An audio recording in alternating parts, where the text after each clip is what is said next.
You have. You know. Okay, so we're back. At some point, I'll find out where the recording stopped. We just finished our fire drill. Now, our lockdown drill.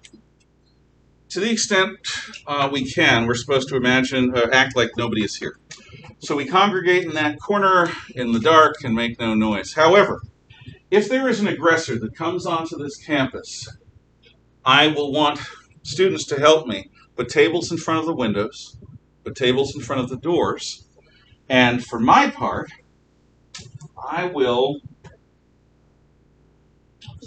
unless I completely panic, which I hope I don't, fill my hand with Mr. Clubbo.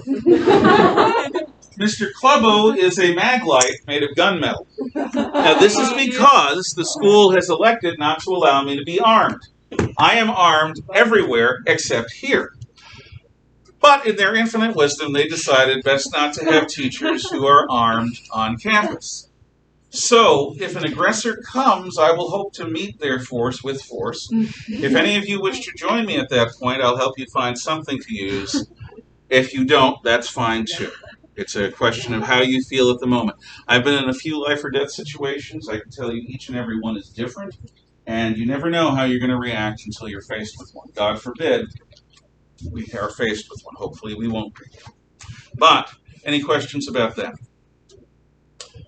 Then what we will do tomorrow is I'll orient you more on the materials. Please leave your book at home, but bring all your other stuff. If there are no other questions, then you may talk quietly until dismissal. Thank you.